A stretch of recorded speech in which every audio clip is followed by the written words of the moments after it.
Assalamualaikum warahmatullahi wabarakatuh. Perkenalkan, nama saya Dinayanti dengan NPM 21403011191. Di sini saya akan membuat video pembelajaran untuk memenuhi tugas ulangan tengah semester yang diberikan oleh Bapak Herpindo selaku dosen mata kuliah pengajaran berbicara. Selamat pagi anak-anak. Apa kabarnya hari ini? Mudah-mudahan kita selalu diberikan kesehatan dan keselamatan oleh Allah Subhanahu wa taala. Amin. Pada pagi hari ini apakah semuanya masuk atau ada yang tidak masuk? Semuanya masuk ya, Ibu absen semuanya masuk. Baik, di sini kita akan membahas apa sih? Nah, materi pokoknya yaitu kita mengembangkan pendapat dalam eksposisi, dan kompetensi dasarnya yaitu menganalisis struktur dan kebahasaan teks eksposisi. Sebelum itu kita harus mengetahui dulu apa sih teks eksposisi tersebut. Teks eksposisi merupakan teks yang dibangun oleh pendapat atau opini. Teks eksposisi bertujuan untuk mengemukakan sesuatu. Teks eksposisi hampir sama dengan teks argumentasi karena di dalamnya sama-sama berisi fakta dan pendapat. Namun teks eksposisi tidak bertujuan untuk meyakinkan pembaca, melainkan bertujuan untuk menyampaikan pendapat atau gagasan-gagasan pemikiran mengenai suatu topik. Jadi sudah tahu apa sih pengertian teks eksposisi dan tujuan dari teks eksposisi ini. Kita akan berlanjut ke struktur teks eksposisi. Di sini strukturnya ada 3, yaitu yang pertama apa? Ya, yang pertama tesis, kedua argumentasi, dan yang ketiga yaitu penegasan ulang. Nah, di sini tesis merupakan bagian pembuka dalam teks eksposisi. Bagian tersebut berisi pendapat umum yang disampaikan penulis terhadap permasalahan yang diangkat dalam teks eksposisi. Sedangkan argumentasi merupakan unsur penjelas untuk mendukung tesis yang disampaikan. Argumentasi ini dapat berupa alasan logis, data hasil penemuan, fakta-fakta, bahkan pernyataan dari para ahli. Argumen yang baik harus mampu mendukung pendapat yang disampaikan penulis atau pembicara. Lalu bagian yang akhir yaitu penegasan ulang.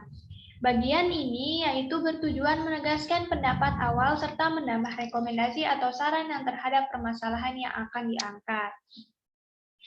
Jadi setelah kita mengetahui struktur teks eksposisi, kita akan berlanjut ke kebahasaan teks eksposisi. Di sini kebahasan teks eksposisi meliputi yang pertama menggunakan istilah dan makna, kedua menggunakan kata sifat atau adjektif, yang ketiga terdapat perubahan jenis kata karena afiksasi atau pengimbuhan, yang keempat menggunakan kalimat verbal, yang kelima terdapat kalimat aktif transitif dan intransitif, lalu yang terakhir terdapat frasa adjektif. Nah, sebelumnya kita akan membahas contoh teks eksposisi. Di sini kita akan membaca dulu apa sih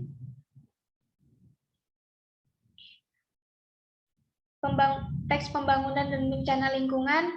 Nah, selfie dibaca dulu ya, baru nanti kita semua akan mencari tesis, argumentasi, penegasan ulang yang terdapat di teks pembangunan dan bencana lingkungan. Kalau sudah, baik kita akan lanjut untuk mencari tesis, argumentasi, penegasan ulang. Di sini Ibu sudah membuat ya. Tesisnya ini bisa dibaca, pendapat bumi saat ini sedang menghadapi berbagai masalah lingkungan yang serius, sampai dari hal itu dapat dibayangkan betapa besar kerusakan alam yang terjadi. Nah, lalu argumentasi dari para ahli menyimpulkan bahwa masalah tersebut disebabkan oleh praktik pembangunan yang tidak memperhatikan kelestarian alam, atau disebut pembangunan yang tidak berkelanjutan, sampai dengan akhirnya debit air hujan yang tinggi menyebabkan bencana banjir yang tidak terelakkan. Yang terakhir, penegasan ulang ini biasanya di akhir-akhir ya. Nah, di sini itu masalah lingkungan di atas merupakan masalah serius yang harus segera diatasi. Meskipun tidak mungkin mengatasi keenam masalah utama lingkungan tersebut, setidaknya harus dicari solusi untuk mencegah bertambah buruknya kondisi bumi. Nah, sudah kita mengetahui contoh struktur teks eksposisi di dalam teks tersebut. Jadi kita sudah mengerti ya, yang mana aja tesis, mana argumentasi, mana juga penegasan ulang.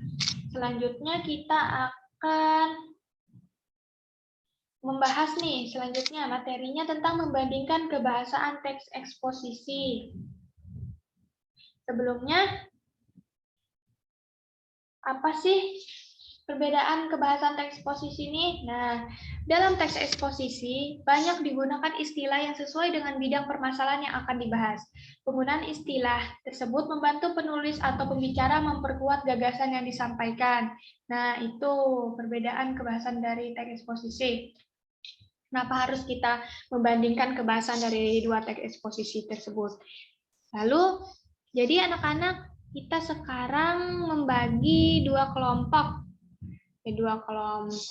Dua anak dari satu kelompok, kita membaca teks pembangunan dan bencana lingkungan dan upaya melestarikan lingkungan hidup, baru kita mencatat informasi penting, lalu kita membandingkan apa sih hubungan antar dari dua teks tersebut, hubungan kebahasaannya, dengan membandingkan dua teks tersebut. Nah, setelah itu kita membahas nih, kalau sudah bahas dari tugas yang pertama, yaitu mencari istilah dan makna. Tugas 1 di halaman 71. Nah, di dalam teks pembangunan dan bencana lingkungan ini terdapat istilah dan maknanya. Di sini istilahnya ada 8, maknanya ada 8, bisa dibaca ya. Arti istilah dari polusi mempunyai makna yaitu pencemaran. Istilah habitat mempunyai makna tempat tinggal khas bagi seseorang atau kelompok. Selanjutnya flora, fauna memiliki makna alam tumbuh-tumbuhan dan dunia hewan. Lanjut drainase mempunyai makna penyaluran air. Lalu yang keenam ada iklim, itu keadaan hawa, suhu, kelembapan, awan, hujan, dan sinar matahari. Lalu debit air itu jumlah air yang dipindahkan dalam suatu waktu pada titik tertentu di sungai. Selanjutnya yang limbah yaitu sisa proses reproduksi. Proses produksi. Lanjut, kita akan membahas tentang teks upaya melestarikan lingkungan hidup. Ada 10 istilah dan 10 makna bisa dibaca, hampir sama dengan teks yang sebelumnya. Lalu yang tugas kedua, kita akan mencari adjektif dan makna leksikal yang terdapat di kedua teks tersebut. Yang pertama ada serius. Artinya mempunyai makna sungguh-sungguh. Yang kedua besar, mempunyai makna ukuran sedang. Kata adjektif punah yaitu mempunyai makna habis semua hingga tak tersisa. Begitupun dengan yang lain. Dengan kata adjektif langka, banyak, utama, tinggi, buruk, dan dia mempunyai makna leksikal masing-masing. Selanjutnya kita akan membahas tugas lagi yang ketiga di halaman 73, yaitu mencari kata turunan dan afiksasi pada pembangunan dan bencana lingkungan. Di sini kita, afiksasi tadi apa? Pengimbuhan ya. Jadi di sini kita mengimbuhkan dari kata dasar. Contohnya nih, seperti kata dasarnya tipis. Imbuhannya pensamaan. Jadi tipis ditambah imbuhan persamaan jadi penipisan. Sama dengan punah, jadi kepunahan dengan imbuhan kesamaan. Kerusakan, dari kata dasar rusak ditambah imbuhan kesamaan jadi kerusakan.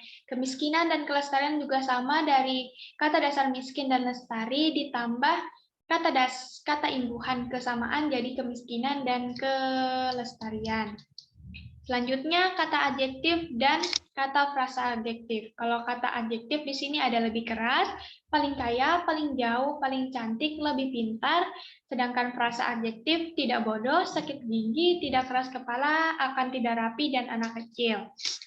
Lalu kita beralih ke tugas yang lain, yaitu tugas di halaman 74, tugas keempat, mencari kalimat aktif transitif dan kalimat aktif intransitif.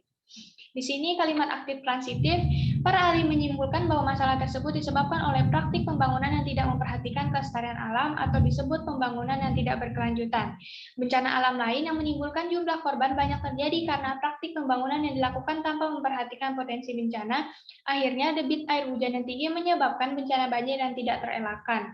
Sedangkan kalimat intransitifnya yaitu seharusnya konsep pembangunan adalah memenuhi kebutuhan manusia saat ini dengan mempertimbangkan kebutuhan generasi mendatang dalam memenuhi kebutuhannya. Lalu menurut tim ahli penelitian dan pengembangan sumber daya air, penyebab utama banjir di Jakarta ialah pembangunan kota yang mengabaikan fungsi daerah resapan air dan tampungan air. Dan selesai kita membahas tentang membandingkan kedua bahasa teks eksposisi, mencari strukturnya, kebahasaannya, dan pengertian teks eksposisi, kita bisa mengambil kesimpulan apa sih jadinya yang habis kita pelajari ini. Nah, teks eksposisi ini menyampaikan informasi atau pengetahuan secara singkat, jelas, padat, dan lugas berbahasa sesuai ejaan atau baku. Lalu yang kedua, informasi atau pengetahuan berdasarkan kondisi sebenarnya, bersifat faktual, tidak diada-ada, tidak dikarang-karang, harus yang sebenarnya. Lalu yang ketiga, isi informasi atau pengetahuan mengandung unsur apa, di mana, kapan, mengapa, dan bagaimana. Kita biasa menyebutnya dengan unsur 5W plus 1H. Jadi terus yang terakhir, teks eksposisi bersifat objektif, yaitu sesuai kebenaran dan tidak memihak. Baik, selesai materi yang kita bahas hari ini.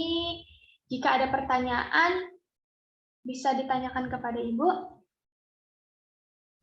Kalau tidak ada pertanyaan, Ibu anggap sudah paham semua ya. Ya, mudahan sudah bisa paham semuanya.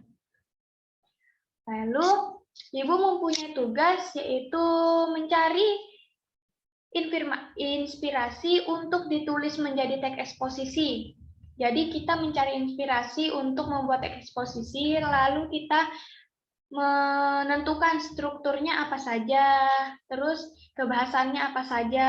Lalu yang terakhir kita membandingkan kebahasaan dari dua teks tersebut. Jadi kita mencari dua teks eksposisi, lalu kita cari strukturnya dulu, terus kebahasaannya dulu. Lalu yang terakhir kita membandingkan kebahasan dari dua teks tersebut. Tadi sudah Ibu contohkan kan, jadi pasti mengerti. Mudah-mudahan mengerti. Ibu kasih tugas sampai minggu depan, pertemuan minggu depan kita bahas lagi. Sudah tidak ada pertanyaan, jadi Ibu cukupkan pada pagi hari ini. Kurang lebihnya Ibu mohon maaf. Wassalamualaikum warahmatullahi wabarakatuh.